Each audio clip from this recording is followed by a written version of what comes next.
अस्सलामुअलैकुम स्टूडेंट्स, आज हम एक नए टॉपिक के साथ आपके पास मौजूद हैं। उस टॉपिक का नाम है लेजर एंड ट्रायल बैलेंस।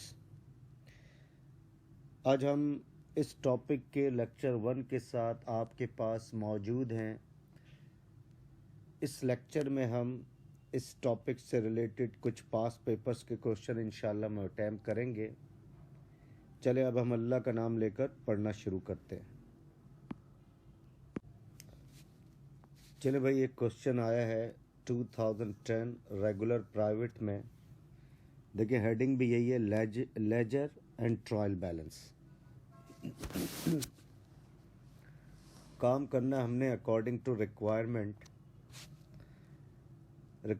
देखिए, हम जर्नल में जो ट्रांजैक्शन रिकॉर्ड किए कि किसको डेबिट होना चाहिए, किसको क्रेडिट होना चाहिए, वो हम बहुत अच्छे तरीके से सीख चुके हैं। अब कुछ बहुत से question ledger and trial balance के आते हैं। अब इससे रिलेटेड जितने पॉसिबल पास पेपर के क्वेश्चन इंशाल्लाह हम अटैम्प्ट करेंगे। अच्छा, पहला है, देखें, requirement pose the above transaction in the ledger accounts in skeleton T form. कहता है जितनी भी ट्रांजैक्शंस हैं उसको आप लेजर अकाउंट्स में पोस्ट करें, यानी टी अकाउंट में पोस्ट करें। अब हम जर्नल नहीं बनाएंगे, हमने डायरेक्ट टी अकाउंट बनाना है।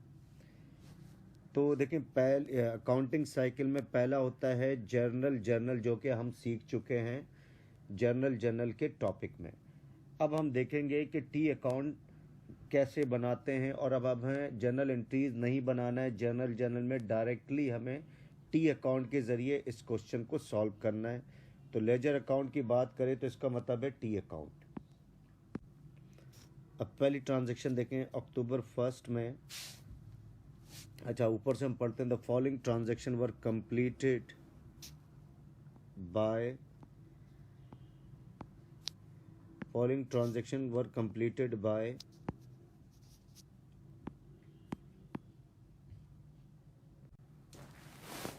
तो चले, the following transaction were completed by mister Asif during the month of October 2009। ये सारी ट्रांजैक्शन किसने कंप्लीट की है? मिस्टर आसिफ, ये ओनर है। और किस महीने में सारी ट्रांजैक्शंस अकर हुई हैं, कंप्लीटेड हुई हैं? मंथ ऑफ अक्टूबर 2009 में।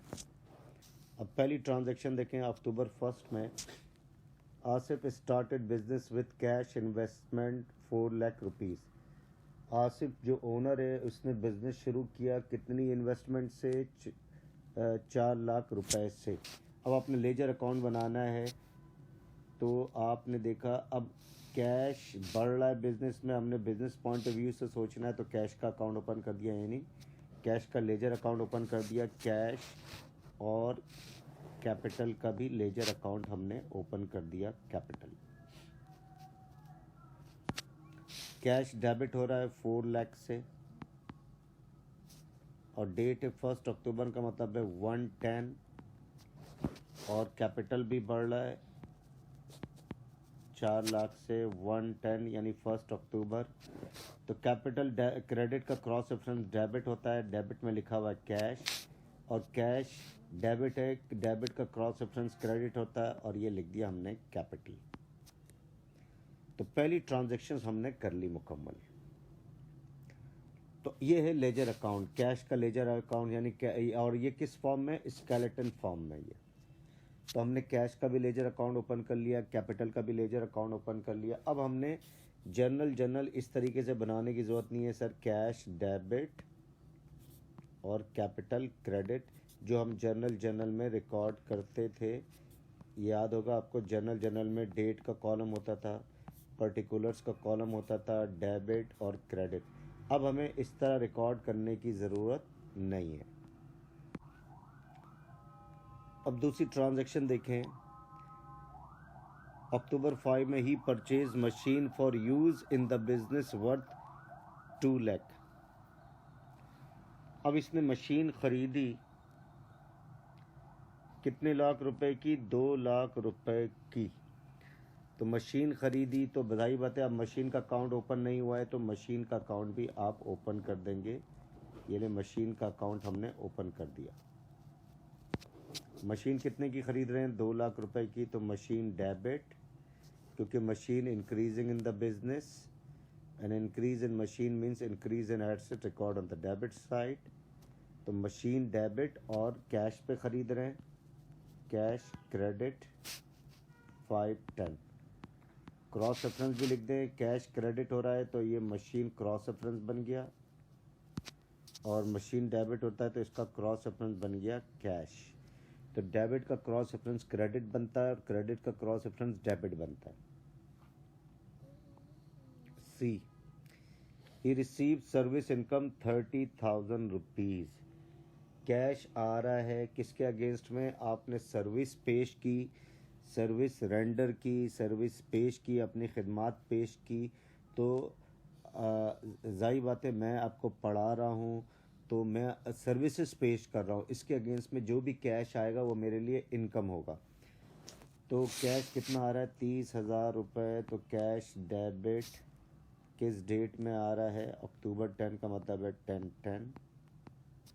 और सर्विस इनकम क्रेडिट, तो सर्विस अकाउंट इनकम का अकाउंट ओपन नहीं हुआ तो आपने सर्विस इनकम का अकाउंट ओपन कर देना है। ये सर्विस इनकम, या इसको सर्विस रेवेन्यू भी कह सकते हैं।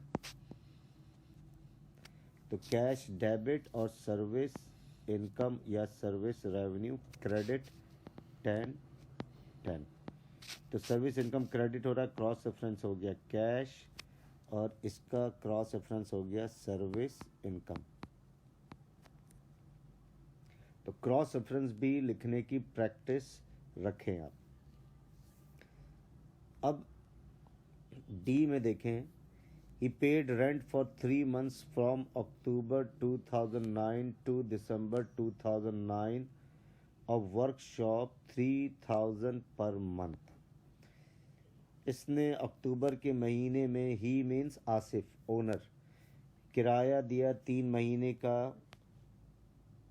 कब से कब तक का दिया? अक्टूबर 2009 से दिसंबर 2009 का तक का इसने किराया दिया। किसके लिए? वर्कशॉप के लिए।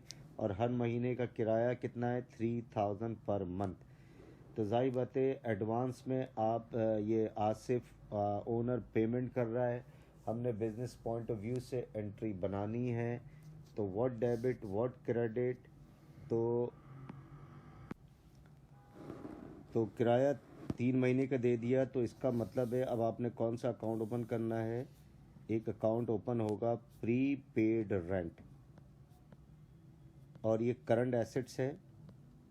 और ये वाला एसेट्स कब बढ़ता है? जब एडवांस में आप किसी चीज़ की पेमेंट करें।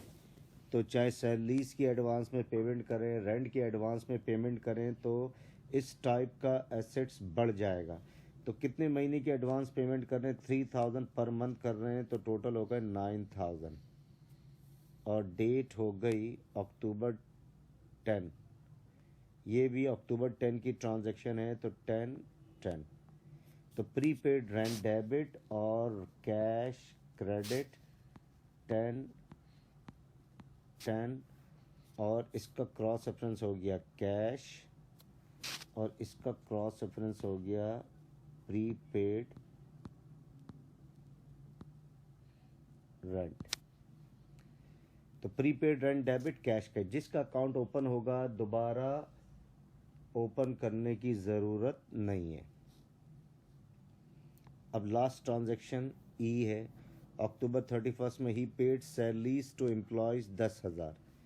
तो सैलरीज की पेमेंट कर रहे हैं। सैलरीज का पेमेंट करना दैट इज़ एक्सपेंस। एक्सपेंस बढ़ेगा record on the debit side. तो सैलरीज एक्सपेंस का भी अकाउंट आप ओपन कर लें। सैलरीज एक्सपेंस डेबिट कितनी अमाउंट है? 10,000 रुपये। और कैश क्रेडिट 10,000 रुपये। और डेट क्या है भाई? सैलरीज एक्सपेंस की डेट है 31 अक्टूबर, और इधर भी 31 अक्टूबर। इसका क्रॉस रेफरेंस हो गया सैलरीज एक्सपेंस, और इसका क्रॉस रेफरेंस हो गया कैश। तो जहन में रख लें, डेबिट का क्रॉस रेफरेंस क्रेडिट होगा और क्रेडिट का क्रॉस रेफरेंस डेबिट होगा। तो क्रॉस रेफरेंस बेसिकली क्या बताता है, रीजंस बताता है। देखें, ये जो क्रॉस रेफरेंस है ये रीज़न बता रहा है कैश क्यों बढ़ रहा है। तो भाई एक इन्वेस्टमेंट हुई है और एक सर्विस इनकम के अगेंस्ट में कैश बढ़ रहा है, राइट। इसी तरीके से ये जो क्रॉस रेफरेंस है, कैश क्यों घट रहा है, भाई मशीन खरीदी, उसके बाद रेंट की एडवांस पेमेंट की और सैलरीज की पेमेंट की, इस वजह से कैश घट रहा है। तो क्रॉस रेफरेंस हमें क्या बताता है, रीजंस बताता है कि कैश घट क्यों रहा है। अब ये काम सारे कर लिए, अब हमने इसको बैलेंस करना है। क्या करना है, बैलेंस करना है। तो बैलेंस का तरीका समझें आप। तो बैलेंस करने का तरीका,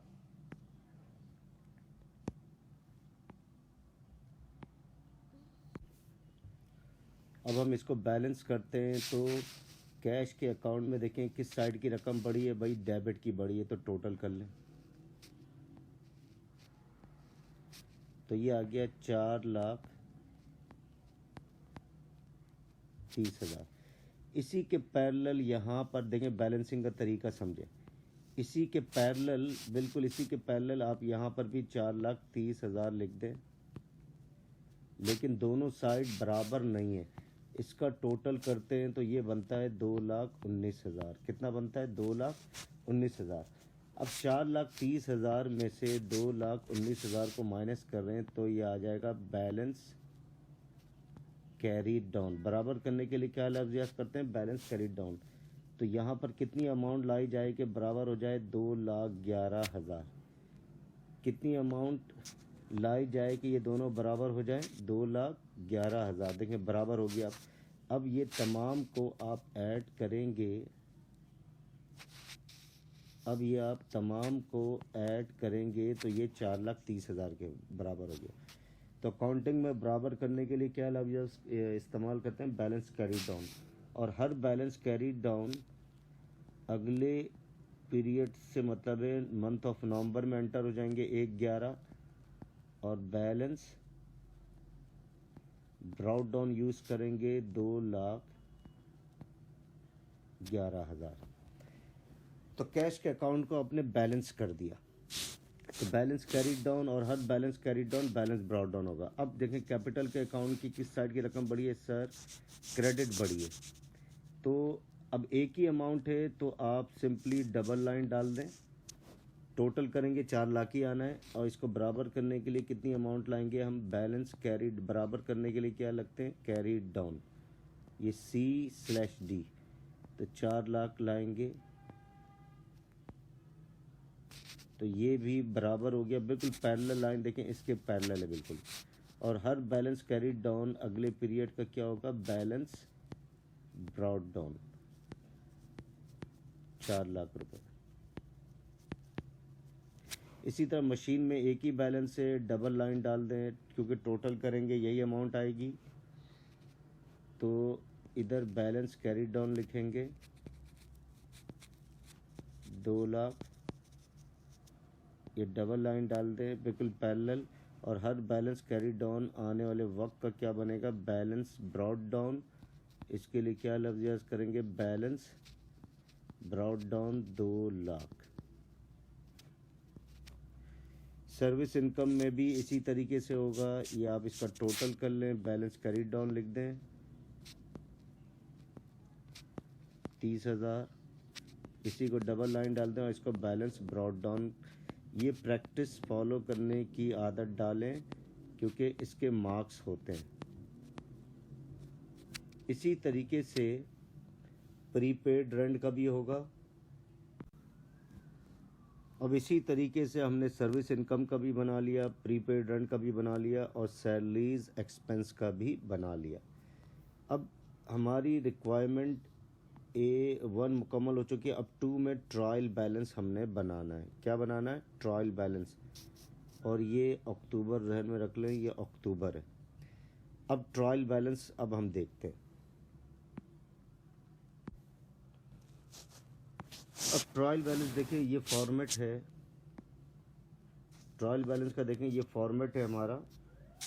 ट्रायल बैलेंस ऑन 31 अक्टूबर 2009, हमने इस डेट की बनानी है। देखें लिखा हुआ है 31 अक्टूबर 2009।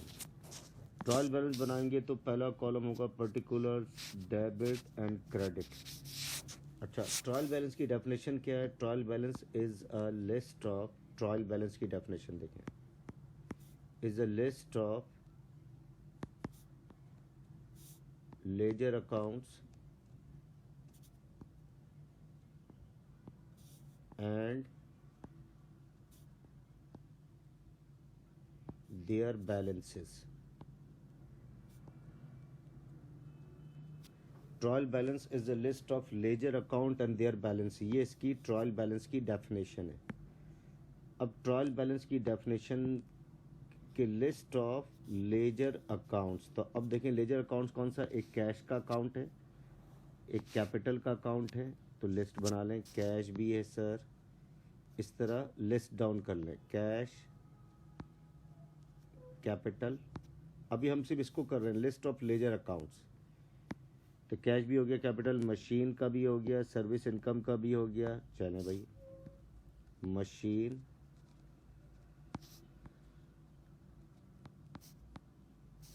सर्विस इनकम, इसके बाद प्रीपेड रेंट और सैलरीज एक्सपेंस, प्रीपेड रेंट और सैलरीज एक्सपेंस। तो देखें trial balance is a list of ledger accounts, उसके बाद and their balances, and their balances. तो कैश का बैलेंस देखें कितना है, ये है, ये हम ये कैरी डाउन किया हमने, ये बराबर करने के लिए हमने क्रेडिट पे लेकर आए, सिर्फ बराबर करने के लिए क्रेडिट, और दोबारा ये ब्रॉड डाउन बन गया, बैलेंस ब्रॉड डाउन। तो हमने बैलेंस ब्रॉड डाउन देखना होता है, हमने कौन सा बैलेंस देखना होता है, बैलेंस ब्रॉड डाउन। क्योंकि ये जो कैरीड डाउन है, ये जो कैरीड डाउन है, ये बराबर करने के लिए लेके आए। बेसिकली डेबिट का बैलेंस ज़्यादा है क्रेडिट से, इसलिए इसको डेबिट पे लिखेंगे। तो 2,11,000 आपने 2,11,000। कैपिटल का बैलेंस कितना है भाई, बैलेंस क्रेडिट की रकम बड़ी है डेबिट से, तो ये 4 लाख। तो बैलेंस ब्रॉड डाउन लिखना होता है, ये ध्यान में रखें, कितना है, 4 लाख। मशीन का बैलेंस कितना है भाई, मशीन का बैलेंस कितना है, डेबिट की रकम बड़ी है क्रेडिट से, तो 2 लाख डेबिट में लिखा हुआ है, 2 लाख लिख दें। इसी तरीके से सर्विस इनकम का बैलेंस ब्रॉड डाउन कितना है, 30,000, तो 30,000 क्रेडिट में लिख दें।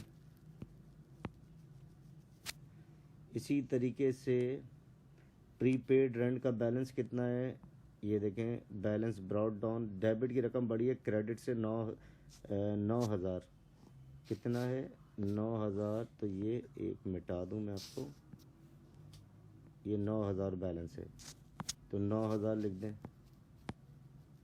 इसी तरह सैलरीज एक्सपेंस का बैलेंस कितना है, 10,000। अब आपने दोनों को टोटल करना है, तो ये आ गया 4,30,000, और इसको टोटल करें तो कितना आ जाएगा, 2,11,000, 2 लाख और 9,010, तो ये 4,30,000 आ जाएगा। तो देखें दोनों का बैलेंस, डेबिट टोटल और क्रेडिट टोटल लाजमन बराबर होने चाहिए। तो इसका मतलब है आपने ट्रायल बैलेंस बिल्कुल सही बनाया। तो अकॉर्डिंग टू डेफिनेशन क्या है, trial balance is a list of ledger accounts and their balances. इनके बैलेंस को हमने कॉपी किया है। तो स्टूडेंट्स, आई होप आपको ये तमाम कॉन्सेप्ट बहुत अच्छे तरीके से समझ में आ गया होगा। Still if you have doubt you can write on a comment box. Thanks for watching this video. अगले वीडियो तक के लिए खुदा हाफिज़।